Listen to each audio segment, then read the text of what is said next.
तुम पर हम हैं अटके यारा, दिल भी मारे झटके, क्योंकि तुम हो हटके। यार गाना नहीं सुना रहे बच्चे। आज के टॉपिक के बारे में बात कर रहा हूं, बैलेंस शीट। ऐसा है ना जो आपको अटका देता है, आपको समझ में नहीं आता है कि यार कहां से हमारा मिसमैच कर रहा है।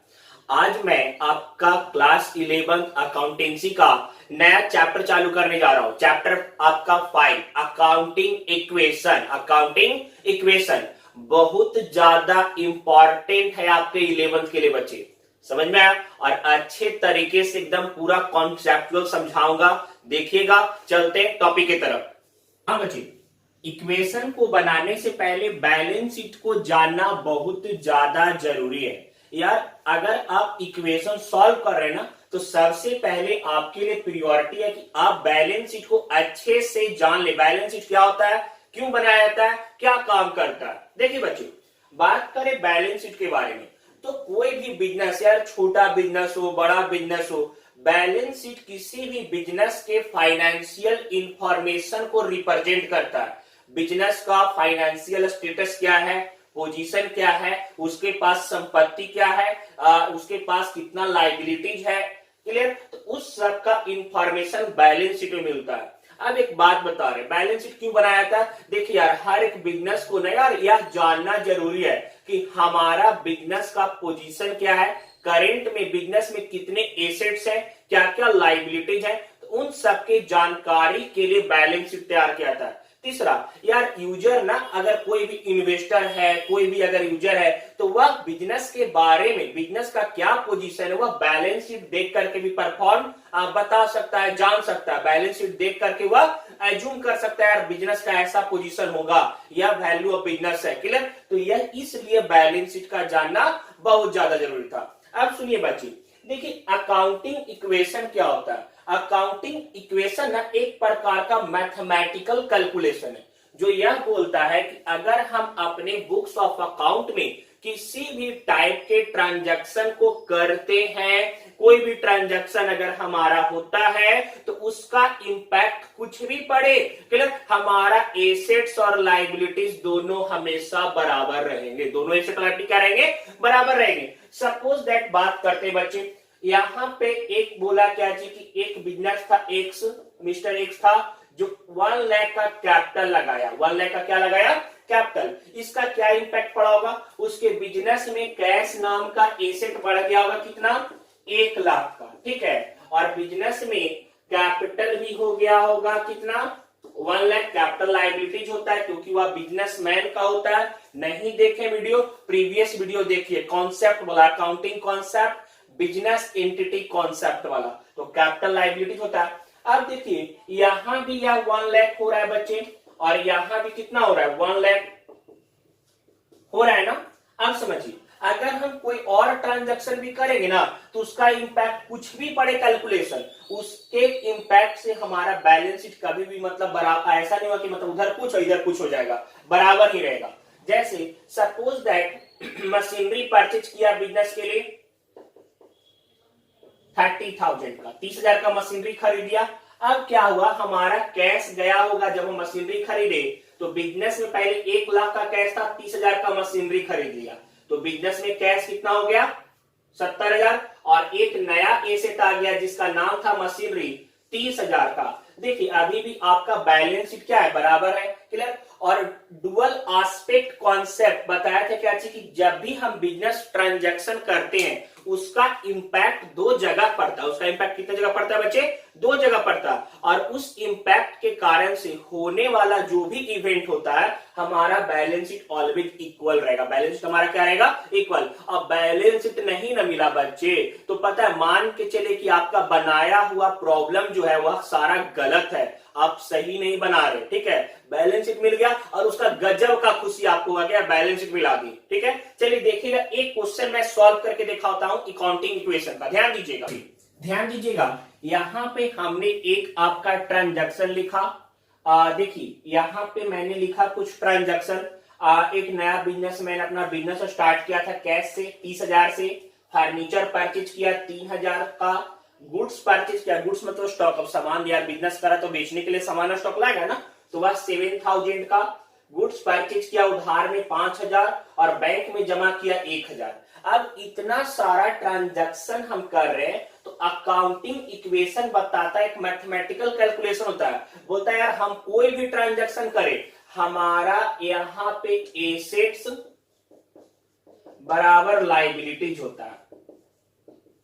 कुछ भी ट्रांजैक्शन करें एसेट्स बराबर लाइबिलिटीज होगा, समझिएगा। और यहां पे हम यह भी कर सकते हैं एसेट्स बराबर कैपिटल। कैपिटल का मतलब होता है बच्चे ओनर फंड जो बिजनेसमैन के द्वारा लगाया हुआ होता है, और प्लस लाइबिलिटीज। लाइबिलिटीज या आउटसाइडर भी होता है। आउटसाइडर मतलब किसी दूसरे व्यक्ति से, बाहर वाले व्यक्ति से उधार ले लिए, ठीक है, किसी भी फॉर्म में, वह लाइबिलिटीज आपका हो गया। तो आपका यहां पे एसेट्स बराबर लाइबिलिटीज होता है। अब इस इक्वेशन को अगर हम सॉल्व भी करेंगे तो हमारा यहां पे यह इंपैक्ट देखने को मिलेगा। क्लियर? आप इस ट्रांजैक्शन को अच्छे से एकदम रिकॉर्ड कीजिए और अब बना रहा हूं वो देखिएगा, ठीक है, इसको अच्छे से रिकॉर्ड कीजिए और बना रहा हूं वह देखिएगा, आपके लिए हेल्पफुल होगा। हाँ बच्चे, यहां पे आगे चलते हैं। देखिए यह आपका अकाउंटिंग इक्वेशन का फॉर्मेट है। क्लियर? यार मैक्सिमम फैकल्टी ना बच्चे यहाँ पे आपका एसेट्स और लाइबिलिटीज का ऐसे फॉर्मेट लिखते हैं, ठीक है, लेकिन मैंने आपको पार्टिकुलर का फॉर्मेट इसलिए बताया यार कोई इंफॉर्मेशन ऐसे आपको ज्यादा अच्छे तरीके से समझ में आएगा, ठीक है। जैसे देखिएगा पहला है पार्टिकुलर। पार्टिकुलर क्या होता है? वह इंफॉर्मेशन जो आपके दिया हुआ है ट्रांजैक्शन से, started business with cash, machinery purchase, जो भी दिया हुआ है, दैट इज पार्टिकुलर। क्लियर? अगर जो ट्रांजैक्शन हम कर रहे हैं वह एसेट्स या लाइबिलिटी जो हमारा कैलकुलेशन होगा वह हम यहां मेंशन करेंगे। क्लियर? जैसे देखिएगा पहला आपका कह रहा था started business with cash 30,000। Started business with cash कितना? 30,000। अब देखिए पहला ट्रांजैक्शन आपका था स्टार्टेड बिजनेस विथ कैश 30,000। अब समझिए एक बात को, यह कैश क्या होता है आपके लिए? एसेट्स होता है ना, और बिजनेस में लगाया हुआ पैसा ओनर फंड कैपिटल होता है। तो एसेट साइड में हम ऐसे लिख देंगे कैश 30,000। क्लियर? और कैपिटल भी हुआ होगा 30,000 का, क्योंकि आपका लगाया हुआ जो पूंजी 30,000 है कैश में वह आपका पार्ट ऑफ कैपिटल है। तो हम यहां पे लिख देंगे कैपिटल 30,000। अब देखिए यह आपका फर्स्ट ट्रांजैक्शन का हमने कर दिया। इक्वेशन क्या? Mathematical calculation. जो आप ट्रांजैक्शन कर रहे हो उसका मैथमेटिकल कैलकुलेशन है। दूसरा कह रहा था फर्नीचर परचेज 30,000। दूसरा ट्रांजैक्शन हम यहां पे लिख दिए। देखिएगा बच्चे जैसे मैं चल रहा हूं, फर्नीचर परचेज 3,000 का फर्नीचर परचेज किए। फर्नीचर परचेज किए तो कैश दिए होंगे ना, तो कैश पहले से 30,000 था, 3,000 फर्नीचर खरीदते वक्त दे दिए, तो हमारा कैश अब कितना हो गया? 27,000। और हमारा एक नया एसेट हमारे पास आ गया जिसका नाम था हमारे पास उसका फर्नीचर। उसका नाम क्या था हमारे पास? फर्नीचर। वह कितना का आ गया? 3,000 का। आप बराबर करते चलेगा, ऐसे जैसे मैं लाइन दे दे के बराबर कर रहा हूं, इससे आपको समझने में थोड़ा इजी रहेगा बच्चे।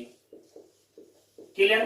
देखिए कोई भी ट्रांजैक्शन करे हमारा एसेट और लायबिलिटी हमेशा बराबर रहेगा। 27 और 3 कितना हो गया? एसेट साइड 30,000, लायबिलिटी साइड में 30,000 दिख रहा है ना। क्लियर? अब देखिए आगे नेक्स्ट था आपका transaction goods purchase for cash 7,000। Third देखिएगा गुड्स परचेज फॉर कैश 7,000, 7,000 का खरीदे थे। अब पहले से 27,000 कैश था, 7,000 नगद दिए और स्टॉक खरीदे, क्योंकि सामान रहेगा तब मैं बेचेंगे यार। तो 7,000 का हमने स्टॉक परचेज करा। पहले से हमारे बिजनेस में 27,000 कैश था, 7,000 दे दिए तो बचा 20,000 का कैश। कितना का कैश बचा? 20,000 का। फर्नीचर वैसे का वैसे ही रह गया 3,000 का, लेकिन बिजनेस में एक नया एसेट आ गया जिसका नाम था गुड्स। गुड्स को हम लोग बोलते हैं स्टॉक। गुड्स को हम लोग क्या बोलते हैं? स्टॉक। और स्टॉक हमारे पास कितना का हो गया? 7,000 का। और कैपिटल अभी भी हमारा यहाँ पे कितना दिख रहा है? 30,000, कोई चेंजिंग उसमें नहीं हुआ है। क्लियर? अब देखिए यहां पे चौथा ट्रांजैक्शन आपका बोल रहा था गुड्स परचेज ऑन क्रेडिट 5,000 का। चौथा ट्रांजैक्शन आपका बोल रहा था goods purchase on credit. Credit मतलब उधार में खरीदना, नगद पैसा नहीं दिया, उधार में खरीदे कितना का 5000 का। तो कैश तो गया नहीं क्योंकि उधार खरीदे, कैश 20,000 का 20,000 ही है। क्लियर। स्टॉक फर्नीचर भी वैसे का वैसे ही रहेगा 3,000 का। अब उधार खरीदते पहले से हमारे पास 7,000 का स्टॉक था और हमने 5,000 का स्टॉक और उधार परचेज कर लिया, तो हमारे पास स्टॉक और 5,000 का आ गया होगा ना। तो अब यह स्टॉक कितना का हो गया होगा 12,000 का। क्लियर। अब देखिए बच्चे, यहां पे कैपिटल तो 30,000 ही रहा, लेकिन उधार किसी से परचेज करते, अगर गुड्स जिस व्यक्ति से उधार में परचेज किया जाए वह होता है क्रेडिटर, और क्रेडिटर लायबिलिटीज होता है। तो ऐसे प्लस करके एक नया लायबिलिटीज क्रिएट कर देंगे जिसका नाम रहेगा क्रेडिटर, और क्रेडिटर क्रिएट हो जाएगा कितना का 5,000 का। देखिए बच्चे, ऐसा नहीं कि बैलेंस शीट का जो अमाउंट रहेगा वही रहेगा, तो बिजनेस में हमारा प्रोग्रेस हो रहा है क्या है वो तो नहीं जान सकते। इक्वल रहेगा, ये जरूरी नहीं कि स्टार्टिंग में जितना था उतना ही रहेगा, बल्कि इक्वल रहेगा। यह इक्वेशन आपका कैलकुलेट करके दिखाएगा। देखिए अभी हमने उधार भी परचेज करा 20, 3, 23 और 10, 33, 34, 35,000 का आपका टोटल एसेट साइड दिख रहा है। लायबिलिटी साइड भी देखिए 30 और 5 कितना 35,000। मतलब बिजनेस में ट्रांजैक्शन करने के बावजूद हमारा बैलेंस शीट क्या रहेगा बराबर रहेगा। अब देखिए लास्ट आपका था cash deposited into bank 1,000। Bank में हमने 1,000 जमा कर दिया, कैश डिपोजिटेड इनटू बैंक 1,000 का। 1,000 जैसे ही बैंक में जमा किए हाथ में से कैश कम गया होगा, हमारा 19,000 हो गया ये, ठीक है। और 19,000 हो गया। फर्नीचर हमारा वैसे ही रहा 3,000 का। स्टॉक अभी वैसे ही रहेगा, कोई चेंजिंग नहीं 12,000 का। लेकिन हमारा बिजनेस में एक नया एसेट आ गया, बैंक का बैलेंस भी एसेट होता है। बैंक बैलेंस हो गया हमारे लिए कितना 1,000 1,000। और यहां भी यह आपका कैपिटल रहेगा 30,000 का और आपका क्रेडिटर रहेगा 5,000 का। क्लियर। अब देखिए एक बात बच्चे, यहां तक आपका इक्वेशन कंप्लीट हो गया, मतलब इक्वेशन वाला यह क्वेश्चन का कैलकुलेशन। अब आप इसको राइट डाउन कर लीजिए, आगे मैं बैलेंस शीट बना के दिखाता हूं। या फिर अगर आप यहां भी देख सकते हैं, ऐसे हम लोग कर सकते हैं। टोटल एसेट बराबर 19,000 का कैश था, 3,000 का ये था, 12,000 का यह था और एक 1,000 का बैंक बैलेंस था। सबको सम करके देखिए 35,000। लायबिलिटी साइड भी आपका 30,000 और 5,000 35,000। तो यहां पे हम बोल सकते हैं ना कि यहां पे आपका एसेट्स बराबर लायबिलिटी, और यही तो आपका सिखाता है इक्वेशन वाला टॉपिक। क्लियर। अच्छे से राइट डाउन कीजिए बच्चे। और आप डीके गोयल, टीएस ग्रीवाल, आप एनसीईआरटी जो बुक को फॉलो करें उससे आप क्वेश्चन को बनाइएगा।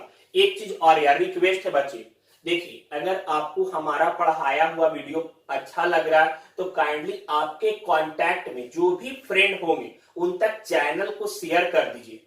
क्लियर। आपके कांटेक्ट में जो भी फ्रेंड होंगे जो कॉमर्स लिए हुए हैं उन तक वीडियो को पहुंचाइए, उन तक हमारा चैनल शेयर कीजिए। आपको पसंद है सब्सक्राइब कीजिए और लाइक का बटन यार दबाइएगा यार, ठीक है। मिलते हैं नेक्स्ट क्लास में, आपको और एडवांस क्वेश्चन बताऊंगा इक्वेशन का, ठीक है। बाय।